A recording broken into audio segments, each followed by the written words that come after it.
जय श्री हरि विष्णु जी। नमस्कार दोस्तों, आप सभी का मेरे चैनल में हार्दिक स्वागत है।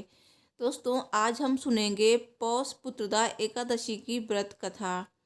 पौष मास के शुक्ल पक्ष की एकादशी को पुत्रदा एकादशी कहते हैं। ये साल की पहली और पौष मास की अंतिम एकादशी है। पुत्रदा एकादशी का व्रत रखने से भक्तों को संतान सुख की प्राप्ति होती है और उनकी सभी मनोकामनाएं पूर्ण होती हैं और मोक्ष की प्राप्ति होती है। दोस्तों, पौष मास को बहुत ही पवित्र महीना माना गया है और इस मास में मनाए जाने वाले व्रत त्योहार बहुत ही ज़्यादा विशेष होते हैं। तो आज हम सुनेंगे पौष पुत्रदा एकादशी की व्रत कथा।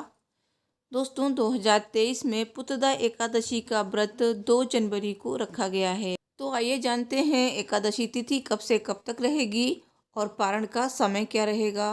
पौष मास के शुक्ल पक्ष की एकादशी तिथि का प्रारंभ हो रहा है 1 जनवरी को शाम 7:12 पर और एकादशी तिथि का समापन हो रहा है 2 जनवरी शाम 8:24 पर।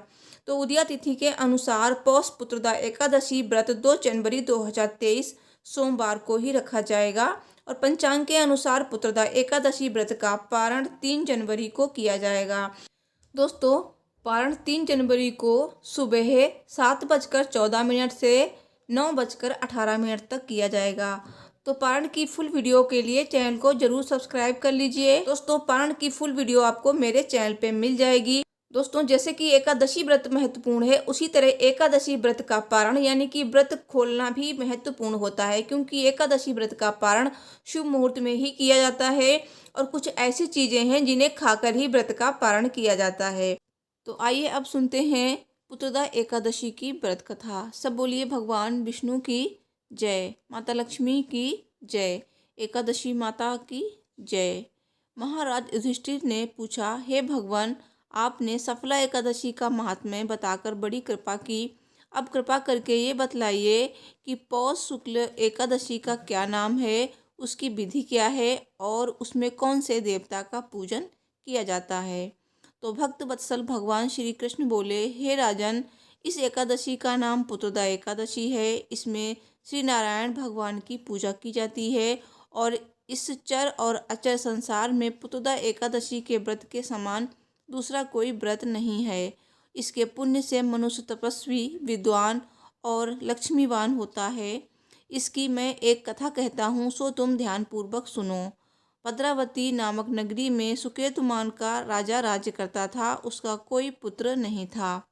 उसकी स्त्री का नाम शैव्या था। वो निपुत्री होने के कारण सदैव चिंतित रहा करती थी। राजा के पितर भी रो रो कर पिंड लिया करते थे और सोचा करते थे कि इसके बाद हमको कौन पिंड देगा। राजा को भाई, बांधव, धन, हाथी, घोड़े, राज और मंत्री, इन सब में से किसी से भी कोई संतोष नहीं होता था। वो सदैव यही विचार करता था कि मेरे मरने के बाद मुझको कौन पिंडदान करेगा। बिना पुत्र के पितरों और देवताओं का ऋण मैं कैसे चुका सकूंगा। जिस घर में पुत्र ना हो उस घर में सदैव अंधेरा ही रहता है। इसलिए पुत्र उत्पत्ति के लिए प्रयत्न करना चाहिए। जिस मनुष्य ने पुत्र का मुख देखा है वो धन्य है। उसको इस लोक में यश और परलोक में शांति मिलती है, अर्थात उनके दोनों लोक सुधर जाते हैं। पूर्व जन्म के कर्म से ही इस जन्म में पुत्र, धन आदि प्राप्त होते हैं। राजा इसी प्रकार रात दिन चिंता में लगा रहता था और एक समय तो राजा ने अपने शरीर को त्याग देने का भी निश्चय किया, परंतु आत्मघात को महान पाप समझकर उसने ऐसा नहीं किया। एक दिन राजा ऐसा ही विचार करता हुआ अपने घोड़े पर चढ़कर वन को चल दिया तथा पक्षियों और वृक्षों को देखने लगा। उसने देखा कि वन में मृग, व्याघ्र, सुअर, सिंह, बंदर, सर्प आदि सब भ्रमण कर रहे हैं। हाथी अपने बच्चों और हथनियों के बीच घूम रहा है और इस वन में कहीं तो गीदड़ अपने कर्कश स्वर में बोल रहे हैं, कहीं उल्लू ध्वनि कर रहे हैं। वन के दृश्यों को देखकर राजा सोच विचार में लग गया। इसी प्रकार आधा दिन बीत गया। वो सोचने लगा कि मैंने कई यज्ञ किए, ब्राह्मणों को स्वादिष्ट भोजन से तृप्त किया, फिर भी मुझको दुख प्राप्त हुआ क्यों। राजा प्यास के मारे अत्यंत दुखी हो गया और पानी की तलाश में इधर उधर फिरने लगा। थोड़ी दूरी पर राजा ने एक सरोवर देखा। उस सरोवर में कमल खिले थे तथा सारस, हंस, मगरमच्छ आदि विहार कर रहे थे। उस सरोवर के चारों तरफ मुनियों के आश्रम बने हुए थे। उसी समय राजा के दाहिने अंग फड़कने लगे। राजा शुभ शकुन समझकर घोड़े से उतरकर मुनियों को दंडवत प्रणाम करके बैठ गया। राजा को देखकर मुनियों ने कहा, हे राजन, हम तुमसे अत्यंत प्रसन्न हैं। तुम्हारी क्या इच्छा है सो कहो। राजा ने पूछा, महाराज, आप कौन हैं और किस लिए यहाँ आए हैं? कृपा करके बताइए। मुनि कहने लगे कि हे राजन, आज संतान देने वाली पुत्रदा एकादशी है। हम लोग विश्वदेव हैं और इस सरोवर में स्नान करने के लिए आए हैं। ये सुनकर राजा कहने लगा कि महाराज, मेरे भी कोई संतान नहीं है। यदि आप मुझ पर प्रसन्न हैं तो एक पुत्र का वरदान दीजिए। मुनि बोले, हे राजन, आज पुत्रदा एकादशी है। आप अवश्य ही इसका व्रत करें। भगवान की कृपा से अवश्य ही आपके घर में पुत्र होगा।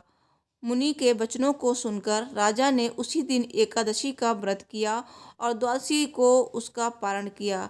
इसके पश्चात मुनियों को प्रणाम करके महल में वापस आ गया। कुछ समय बीतने के बाद रानी ने गर्भ धारण किया और 9 महीने के पश्चात उनके एक पुत्र हुआ। वो राजकुमार अत्यंत शूरवीर, यशस्वी और प्रजापालक हुआ।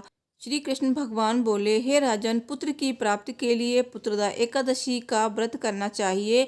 जो मनुष्य इस महात्म्य को पढ़ता है या सुनता है उसे अंत में स्वर्ग की प्राप्ति होती है। सब बोलिए भगवान विष्णु की जय, माता लक्ष्मी की जय। दोस्तों, वीडियो को लाइक कीजिए और चैनल को सब्सक्राइब कीजिए और कमेंट बॉक्स में जय श्री हरि विष्णु जी अवश्य लिखिए। मैं मिलती हूँ नेक्स्ट वीडियो में। Thanks for watching. Har Har Mahadev. जय माता दी।